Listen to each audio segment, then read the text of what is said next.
the internet nowadays, if you're looking into being more active, physically fit, or joining the realm of fitness, it's easy to see different teams or different factions. Like you'll have marathon runners saying that bodybuilders are useless, and you'll have powerlifters saying, uh, what's it called? Marathon runners are weak and can't do push-ups, and you'll have fighters making fun of weightlifters saying, "Oh, these muscles are useless," and you have this back and forth going here and there. This side's better, that side's better. But then you sit there like, well, which one is it for me? Now you can have a preference. Like if you enjoy running because you've done track before or you find it more enjoyable, then you're more inclined to join that area. But that does mean you're missing out benefits from other sides. So today I want to talk about how do you build a functioning body? And that's done by three aspects: being strong, having endurance, and flexibility. These three key points, when you think about it in a super simplified manner, you don't need to think, oh, I need this super complex training plan. The same thing Batman did in the caves right before he came back to Gotham. It's like, no, you're too much. So to help follow along, I've constructed this beautiful diagram, which I will share in screen now for you to see. There we have it. Is the screen sharing good? Visible? Yep. Nice. Okay. Now here, it's all easy to follow along. Now, obviously, there are more than this. Obviously, you can add what you want. But when we look at this, you now have areas of interest.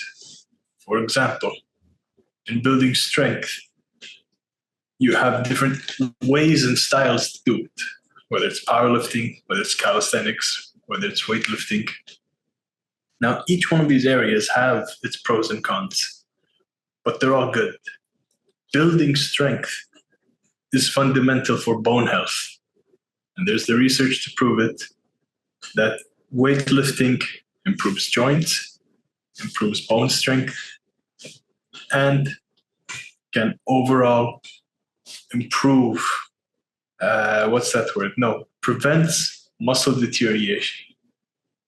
So that has its benefits. But purely sticking to this does have its downsides.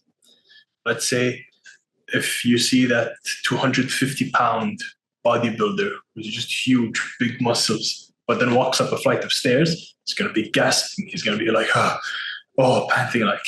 And that is useless. You don't want to be like this super big guy, but you can't walk upstairs. This is where stamina comes in. Now, when it comes to building stamina or cardio, there's two great methods. I'm sure we've heard this a lot: high intensity and low intensity.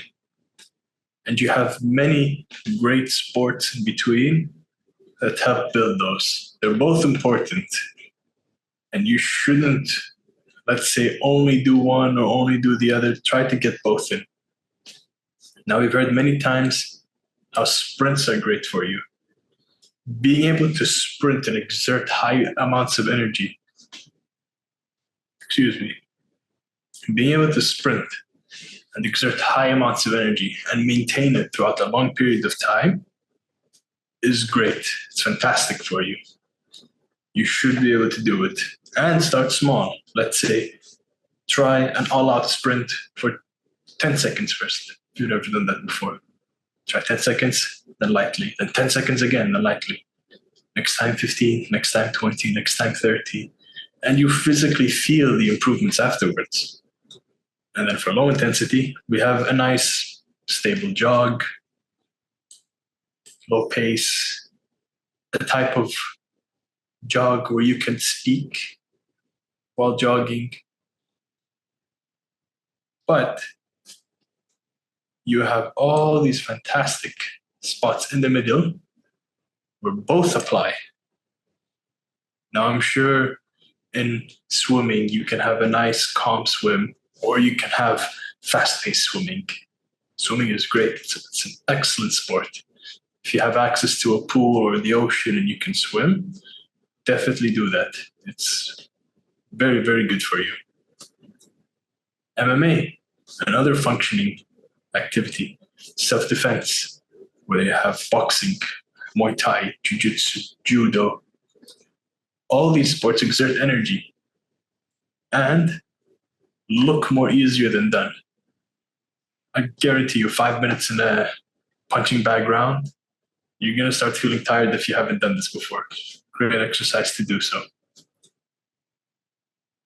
And when we look at this list, you think, oh my God, that's a lot. That's so much. I'm not saying do all of them. You don't have to do all of them, have swimming Sunday, and then MMA Monday, and then powerlifting Tuesday, and yoga Wednesday. Like, that is stretching yourself too thin.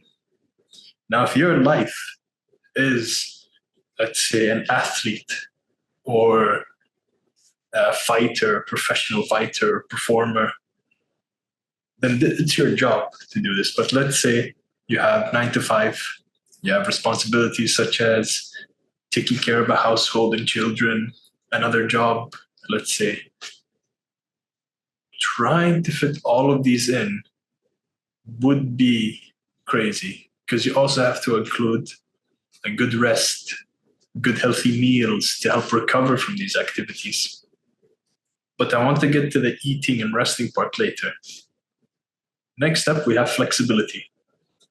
Now, the thing is, when you apply pressure, when you tense up muscles, you're tearing them apart and they get tighter and tighter. You don't want to have a super tight body where you can't scratch your back or you can't, let's say, rotate and have functional movement. You want to be able to move freely. Like if you're trying to reach for your shoulder and you can't touch your shoulder, you just feel so tensed up, you need to do stretching. There's excellent mobility routines, easy access. Make sure your joints move freely, free of pain. To do that, yoga is one of the greatest things to exist ever. If you're not a big yoga enthusiast, I guarantee you 10 minutes a day of whichever routine of yoga, within 1 month, you will feel different. So that's why for yoga, I'm going to put a nice emphasis on it. I'm going to color it many times because it's very important. I'd say that you can do all of these other things, but if you don't take care of yourself afterwards, if you don't relax your body, if you don't allow it to stretch, to cool down efficiently, you're going to recover a lot slower. The next time you perform is going to be a lot harder. You're going to be more prone to injury, which is something you want to prevent as much as possible by doing the right recovery work. That's why yoga is, I would say maybe, and I give it the most important thing on this list. And it doesn't have to be this super tough program where you're sweating and you're almost out of breath. No, you can do yoga to calmly stretch. And you do 10 minutes of easy yoga the first day. Next day, you found out where your limit is. Let's say limit is 10. You play around 8 and 9. The day after that, you maybe reach 10. You stay there a bit, go back to 8 and 9. And you slowly progress until maybe one day you're playing around 19 and 20 stress level, when a few months ago your maximum strain level was around 10. Now, when it comes to picking one of these, like let's say you want to focus on building strength, your stamina, and your flexibility. So firstly, anything listed here is a great combination that goes hand in hand together. Let's say you do a few days of the week weightlifting, but every day you dedicate 10 minutes to yoga. A few days of the week, you join an MMA class, you find a Muay Thai gym, you find a Jiu-Jitsu gym near you. And then maybe do high intensity while you're doing these sports, because they apply. And I guarantee you, after 6 months of genuine hard work, you will feel so much better, and you will feel like your body can function properly. And the confidence build that you have from that, just a boost of confidence, is crazy. But as I mentioned before, let me write this one with a different marker, is rest, recovery, right here. Fantastic handwriting. Recovery is the center of this beautiful diagram right here. Because you could do all of these exercises. You could have Batman as your coach. But if you're not getting good, restful sleep, if you're not getting good, nutritious meals and healthy foods, high in protein, good mix levels. I know there's a huge debate between the carbohydrates and the lipids. Me personally, I found having good sources of all three have done it for me. Experiment with it. Maybe keto diet is what works for you. Maybe Mediterranean. That's why they're there. There's no such thing as, well, you know what, you have to do keto. Maybe you don't like it. Try something else. And you feel better from it. But this right here, recovery, is key. Because not paying attention to that could mean you perform poorly in all of these exercises or these domains of fitness. So try it out. Write down a plan and stick to it. So give it your best shot.